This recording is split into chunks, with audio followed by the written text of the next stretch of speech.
What's up, beautiful people? Welcome to my YouTube channel. If you're a returning subscriber, what's good?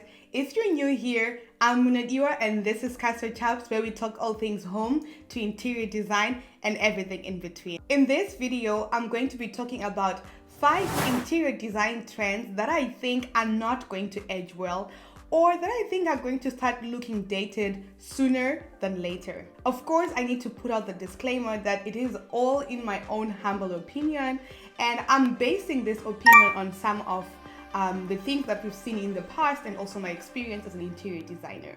More so, if you don't like my opinion, it is okay. You don't have to agree with me, and after all, I don't have the ability to see in the future, so I might be wrong. Without further ado, let's get right into it. 1. Fluted cabinets. In fact, let's just say fluted texture. This is because over the years, it started with fluted cabinets, it moved on to fluted tables, fluted side tables, fluted coffee tables, and now even fluted glass.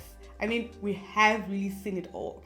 There are so many DIYs out there about how to make your own fluted side table, how to make your own fluted coffee table, and whilst I think those were really great and amazing ideas that are out there, I don't think that the fluted texture in itself is going to age well.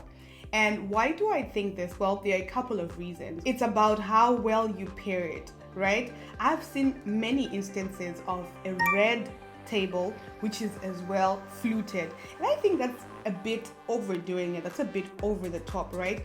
If you want to incorporate some texture, you also have to be careful with the color of the texture, otherwise it's going to be too busy and introduce a little bit more movement that you might not want. It might also work if you decide to just have that single coffee table, right, in a plain area. That would also be all right. And I think a lot of interior design principles here would apply, like harmony and rhythm, where you have to use things in moderation. But some of the things I've seen out there, there is no moderation to it. The second reason why I think this interior design trend is not going to last is because people are overdoing it. I really think that less is more sometimes, but I have seen a kitchen with fluted cabinet fronts, with fluted glass, and it was covering the entire wall, and this is definitely a lot, right? I think in the future people are going to opt for more organic shapes or more shapes that are simple to the eye and something with a simple silhouette. I think these always win, and these always come up the top, and these always edge with grace more than things with too much texture or things that have a lot of things going on at the same time. If you would like to do fluted glass in your kitchen, I think a better route to take would be to have a simple cabinet front paired with fluted glass, or to have a fluted cabinet front paired with simple glass. I think this is something more easy to the eye, something more easygoing, and something more acceptable over the long time. And the third reason why I think fluted furniture is not going to be very beautiful in the future is because a lot of people are preferring, good vintage pieces, and in the past there weren't really fluted texture on cabinets or on furniture, so you generally don't find that as a retro piece, and for this reason I think that this trend won't be able to last long. But similar manufacturers to IKEA have pushed out a lot of this fluted furniture. I know Zara came out with something, H&M came out with something as well. So I think this whole ideology of fast consumable furniture also really pushed this fluted texture a lot.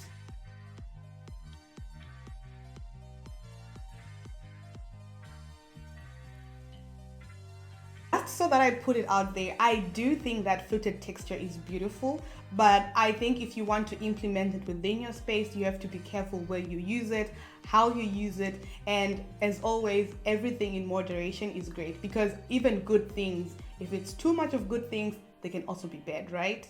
2. Limewash. I'm not after texture, okay? I'm just trying to analyze things here. But I think that when texture is introduced in a space, it is very beautiful, it is very uplifting, and it creates movement within a space. It also makes a space look inviting. But sometimes it can be done in the wrong way. And I think that lime washed walls are going to look dated sooner than later. This is because sometimes it is really overdone. You see the ceiling, the floor, all the four walls done in lime wash, and especially in very vivid, bright colors. That is just a lot of texture going on. And I think over the long run, people are going to prefer something more simple, something calmed down. But I do have to say that the neutral colors for lime wash really do look good.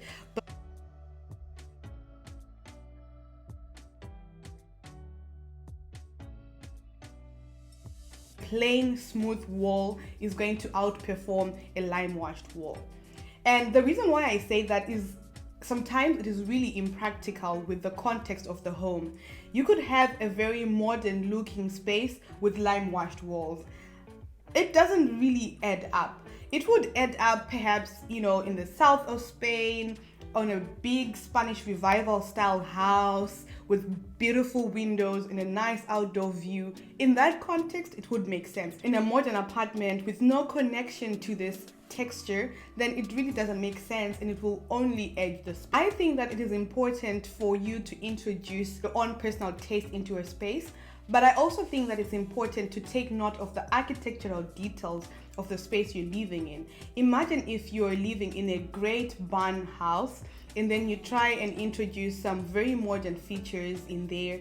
For example, marble. I mean, you could pull it off, but for the general public of us, it probably won't work.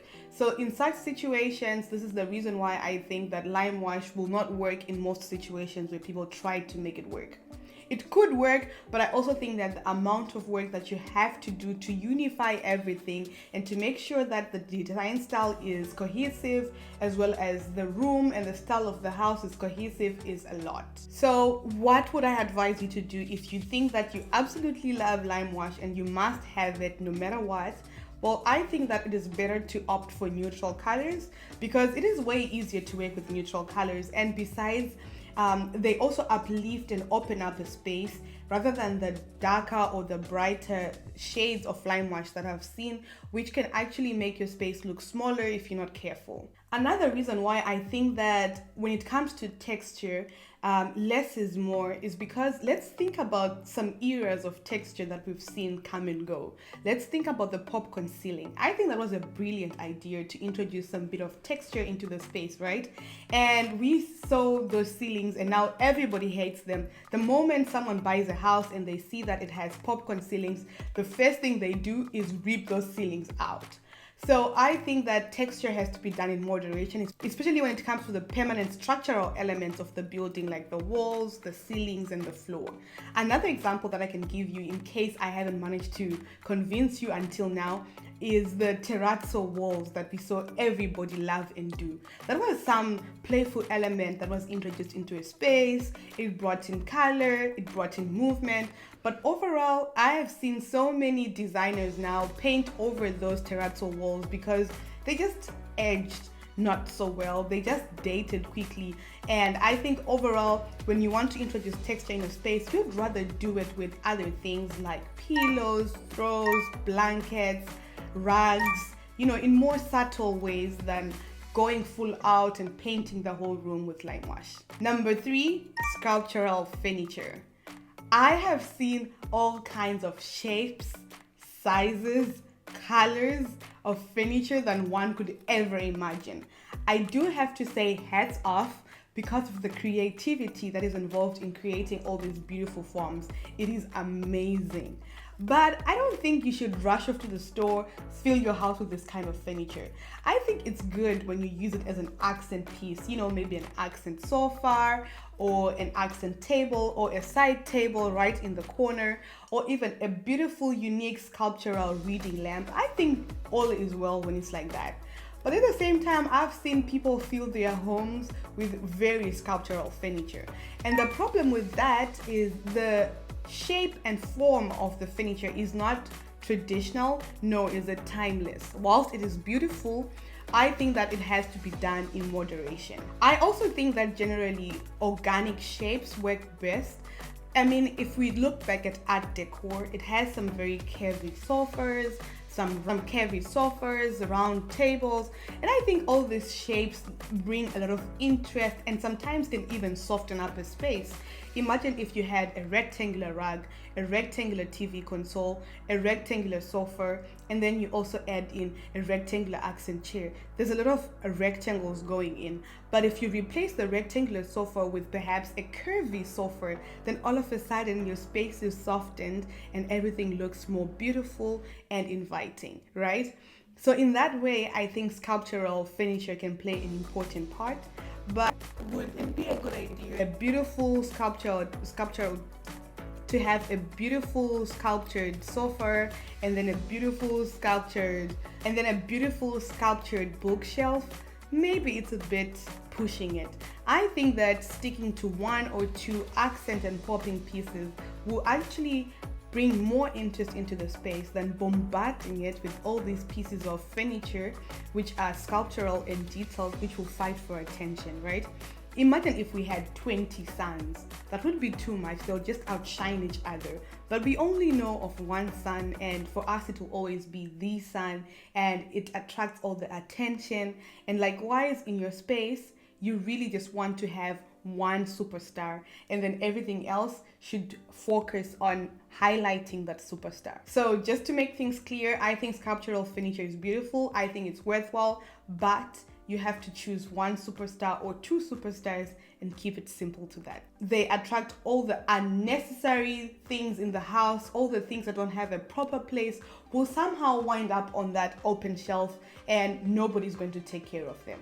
I don't know how this happens, but you know, sometimes you will find things that belong in your handbag, things that belong in the bedroom, things that belong in the living room will all of a sudden find their place on this open shelf in the kitchen, and you will wonder why, what happened.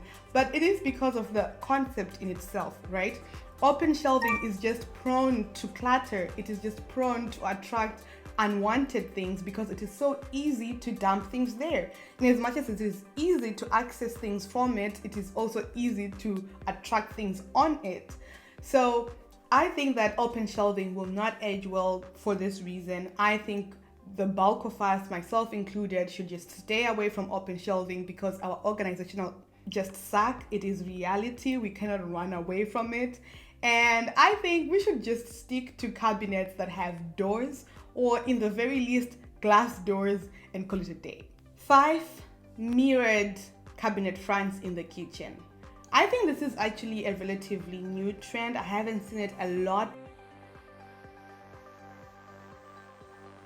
I haven't seen this a lot out there, but nonetheless it is an upcoming trend, and I think we should just distance ourselves from it as much as possible. This is because I don't think mirrored elements are going to do anything to elevate your space. If anything, they're going to attract dirt. I mean, this is a kitchen, let's be serious. There's a lot of humidity, there's a lot of oil, there's a lot of opening of cabinets. You're going to see fingerprints on those things, and it's just not going to end well. Most importantly, I think they tried too hard to introduce a glamorous look in the kitchen, which will actually date your space. Imagine all those bedside tables which were mirrored. We all see how extremely glamorous they are, and unless your house is Tommy Hilfiger's, I really don't know how you'll be able to maintain those. They're extremely difficult to clean, and overall, I don't want to see myself when I'm cooking. I'm looking sweaty, I'm tired, it's the end of the day, and I just want to rest. And I think that the new philosophy is that kitchens are the heart of the home, they're an extension of the living room, and we don't enjoy places which are pestered with mirrors, do we? I mean, there's a place for a mirror in a home. In the living room, I would even argue that it would be incomplete without a mirror. But I'm talking about filling your entire kitchen cabinets with mirrored fronts. That's extreme.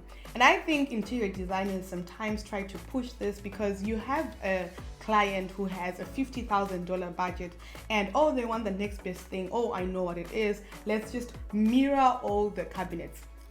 That's a little bit too much. I think that mirror finished cabinets also give a glamorous look. But this might not be what you're going for. You might be going for something more subtle, something more traditional, or even something contemporary. But having mirrored finish will just scream Hollywood glam or art decor or modern glam, and I just think it's a bad idea. And that is it. We have come to the end of this video. I'm curious to know, which of these 5 trends did you find the most cringy? Or which one do you actually love and beg to differ? I would love to hear your opinion, so please do leave it down in the comment section, and I'll catch you in the next one.